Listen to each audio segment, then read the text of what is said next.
In this episode, I'm going to be sharing with you some ways you can begin to dream your life into reality. Thanks for tuning in. My name's Fola, and if you haven't been to my channel before, welcome. It's my intention to support lovely viewers such as yourselves in activating and awakening to your highest potential. So let's get started in this video where I'm going to be sharing with you some wonderful ways I've been using to manifest and dream the world that I desire to live. And I would encourage you, if you haven't already, subscribe to my channel so that you can be notified of any future videos. And also feel free to share and like this video. So let's get into it. The concept of law of attraction has been around in the spiritual community for quite some time, and I think it's like a really hot topic. And when it comes down to it, many people are fascinated by the idea of law of attraction and the concept of being able to bring to them the thing that they desire. But when we really look into law of attraction or the manifestation techniques, it's much more than just coming into alignment with the thing that you hope for. And this is something that I've learned along the shamanic path, is the beauty, the fact that we are always creating our reality. When it comes down to it, we are constantly in a dream state. And I feel like the Matrix had a really good idea about what they were referring to. But there is the awake dream and the sleep dream. And so even right now, in a way, we're dreaming every moment into being. And once you can learn to tap into this and utilize your sleeping dream and the awake dream through intention, you will be golden, and you'll start to see how everything is playing out in perfect rhythm in your life. And trust me when I say that, yeah, you're always creating your reality. This can be really hard for some people, especially when, things aren't going so great. And I can give you a perfect example of this. There was a while ago, I was in the process of selling a home, and what happened was we put this house on the market, but prior to that, I was really feeling like I just would rather have this house go into foreclosure. To me, that just seemed like an easier way than having this burden of a home on my hands. And what ended up happening is within literally 30 minutes of the house actually being on the market, I ended up getting an offer on the house and a call from the mortgage company or the mortgage broker saying, yeah, we don't want to renew your mortgage with us. We're going to have to get all that money from you. So here within 30 minutes, I was literally with an offer on the table and the potential for foreclosure. And it was at that point I realized just how powerful our thoughts are. And I'm so blessed that I was able to undo all of that past stuff and sell the house. And it worked out in the end, but just, be mindful. Sometimes we like chaos, or we like things in our life like in a dramatic way. And so if that's where you're at, then those are the things you're going to bring into your life. And that can be hard to stomach, but just trust that you have the ability to shift anything that you need to. If we think about it too, going back into the times of the Bible, God had the ability to create the world with the thought, the voice of let there be light, and there was light. And even too, the computer that I'm communicating with you through, it was created because of a thought form. Someone thought it, and then it came into existence physically. So you too have the ability to create whatever you desire. It's just a matter of you believing that and having that faith. So let's get into some techniques about how you can begin to dream your world from your desires into this reality. There's so many techniques out there, but I want to just share with you a little bit about my process of manifesting.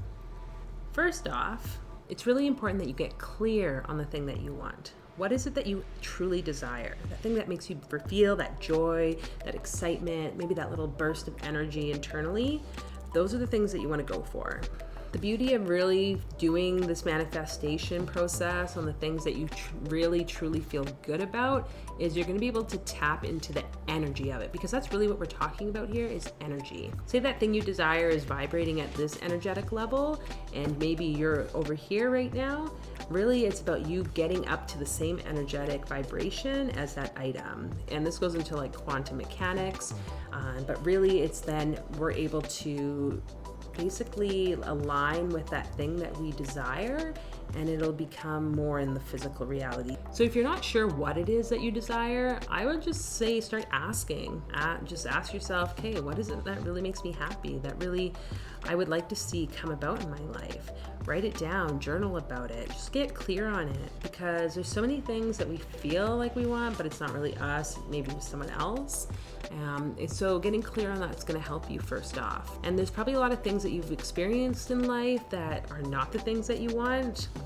One of the great manifestation teachers of law of attraction is Abraham Hicks, and they refer to this as contrast. So in our life, it's almost like the first step really is to experience the things we don't like so that we then know what we do like. So just take those with a grain of salt. So another thing is that you want to make sure that you're writing out your intentions in a way that's positive, not in this like lack negative sort of view. And what I mean by that is, for example, say if you're in a job right now and you really don't like it because your boss is like a complete asshole or something, you want to try to avoid saying anything like, I don't want the job that I'm in right now, because you're just going to continue to bring yourself back into alignment with that thing that you don't want.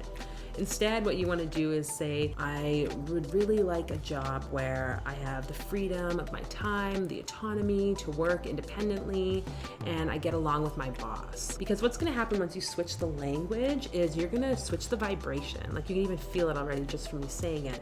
And when you're focusing on that, you really don't know what's going to come about. Like, maybe it means you do find a new job, but it could also mean maybe your old boss gets fired or something, and your entire workplace changes. So again, it's us trying to get out of like the mold of like what or the box what we think is right, and rather just trusting kind of the process. Another thing to mention here is that sometimes people are really pushing the envelope, and I think that's great. I feel like this is us exploring the realms of the reality and the realms of our ability, and you know, really we're infinite beings, anything is possible. But what happens sometimes is we kind of overshoot, and there's still this lack of faith internally. And a lot of times, in my experience, I've noted that to be related to self-worth issues. So you really want to trust that the thing you desire, that you believe that you are worthy of that thing. And if it may seem like, ugh, you know, I really want to drive that Lexus, but you don't see yourself as someone who drives a Lexus, then it's time for you to investigate, okay, how can you switch into that mindset or into that energy of a person who drives a Lexus? Yeah, just trust that and know that the more you dive into your development, the more power you're going to have and the more ability to create the life that you desire. So the next tip I want to give you is around giving thanks or gratitude. Being in that place and that energy of appreciation is so vital. And the thing that I find is the most helpful with giving gratitude is it puts things into perspective, and then it also allows you to raise your vibration. Because what I'll do is I'll just maybe be driving and I'll just go into the state of just looking at things and just giving thanks. Like, oh, I'm so thankful for the birds flying and like the sun shining or the rain falling or whatever, and just go on this like roll. And Abraham Hicks refers to this as like a rampage of appreciation. And I just love that because it's like, yeah, you're just going at it and like stating all these things that you are appreciating or you're grateful for, and allowing yourself to transition into this vibration of appreciation, which is a much higher vibration than us thinking about the things we desire from a place of lack, right? So just be mindful of what you're doing to put yourself into that gratitude and really play with that. I mean, we should be doing this every day. A great way to start might be just to write out 10 to 30 gratitudes at the end of your day. So write down all the things that you're grateful for in your journal and then go from there. So the next part is all about visualizing and feeling the energy of that thing that you desire. You want to get really imaginative here, and it's just about us playing in that field. And this is where I like to incorporate a lot of the shamanic practices, because for myself, I'm much more of a physical reality, like doing action-oriented person. I find sometimes if I want to imagine things or visualize things, it can be a challenge. So what I do is I will take the thing that I desire or that intention, whatever it might be, a long-term goal or short-term goal, and I will spend the moments before bed just going inside and setting that as my intention for the night. And the reason I do that is because I want to utilize the dream time to begin to manifest things or receive the answers that I need to get me to the next space that I'm wanting to get to. Whether it's in my business, whether it's with relationships, or maybe some sort of like existential philosophical question I might have about myself. I will put that out there, and then I will allow spirit to kind of communicate with me through the dream time. Or what happens also is during the next day, I will find the answers start to come to me through conversations with people, or maybe seeing some video or reading something online. So just trust that the more you can play with the dreams, the more connected you'll be to that other realm as well, and it can be much more healing. Because I think what happens is we get lost in the fact that we can only do things during the daytime when we're awake. But in the end, it's like if we can learn that both the sleeping time and the awake time have the potential for us to grow and to create the things we desire or heal, like it's so much more powerful. It's like we are like this whole being. So really learn to tap into that. And then you want to feel the energy of the thing that you desire. So when you're visualizing it, maybe imagining it in your mind's eye, really allow the vibration and that excitement to begin to bubble up inside of you. What I'll find happens is in the morning when I wake up from dreaming or from maybe meditating and visualizing what it is that I desire or want to kind of see happen, I will start to feel that energy in my body, and I'll just bask in that energy. By that point, it's not even about the thing that I'm seeing, it's just the energetics of it. Because again, if that energy is up here vibrating, you can feel the difference. I am then raising my vibration to that level, and then it's like we become one, and that's when then those two things can be pulled together. And the last step is not so much about the dreaming part, but more so about you actually taking the actions or taking the steps to bring the thing into the reality. Best example of this would be for someone who does want to start a business, and maybe they have all these amazing ideas and they're really, drawn to what it could look like. But when it comes down to it, they're not taking the steps. Maybe someone comes to them about an amazing opportunity, but they just kind of completely ignore them or downplay it and don't follow up with a phone call. If you're not willing to take the steps, you're not going to actually create the things in your life. Same with the computer analogy or example I gave earlier. If someone came up with that idea of the computer but didn't actually see it through and maybe make the phone calls and talk with someone who could create it, or I don't really know how the computer was created, but if they didn't take those actionable steps, they wouldn't have created the computer. Or in my theory, someone else probably would have just had the exact same downloads and done it. But in the end, you have to take those steps and actually see something through. And just trust that the universe is going to give you the signs or synchronicities, and you can follow those breadcrumbs, because that's what is always happening. We're always being guided by spirit, and it's going to be a benefit to you in the end. So just some last bits of advice. I mentioned before how important it is to not get caught up in the how something's going to happen, but rather just focus on the thing you desire and continue to play into that energy. That's really step number one, in just trusting, and the kind of little hint I'd say when it comes to manifesting. And the next thing is to not talk to anything about the things that you're hoping to desire, because in the end, what happens is if we give that energy and information out to others, either some of those people might not fully want to see us succeed, and they're going to have their ego come into play and tell you how that's maybe not a great idea because of this and this and this reason.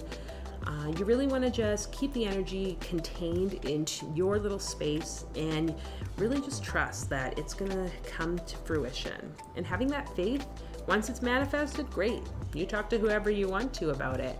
But two, I would say make sure you talk to people after it's actually happened, because I've learned a few things about that one. So there you have it. I hope those tips were helpful. I'd love to hear about what you're creating or manifesting, or rather what you have created or manifested.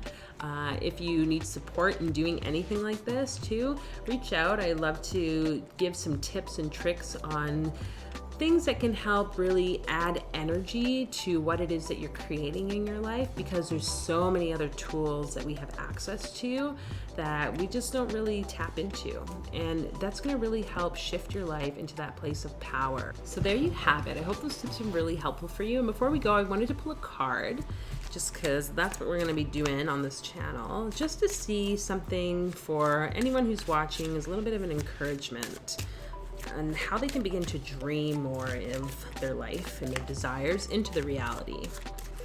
So we'll just see what a card has to say. And you can take this as you want or not. That's totally up to you. Bittersweet. So I hope you can see this card. This has to do with the throat chakra, blue. And I think it's really kind of pretty. You know, I mentioned before about the contrast versus the thing that we're creating. Unfortunately, we might create some things in our life that have not been the most positive. And this is just a reminder that even though maybe it has been very hard for you to digest, I mean, just like this lady is crying carrying a beautiful birthday cake, it's okay. You have the ability to transform and shift from that place of where you were creating into the beauty of what you want. Spirit's always communicating with you, and so really tapping into the blue of the throat chakra is going to help you to kind of gain some insights about what it is that you desire or don't desire, and just trust and do a lot of healing. Express yourself through the throat. Share your feelings, share your thoughts when it's appropriate, even if that means just writing them down in a journal.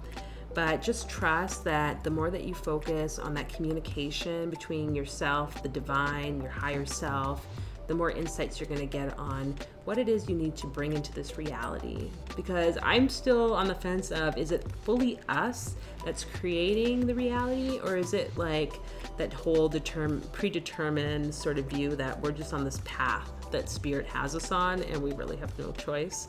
But I'd like to say that we do have the power, and no matter what, we can choose what it is that we desire. So I hope that's helpful. Let me know in the comments below, and I look forward to seeing you guys in the next video. Take care.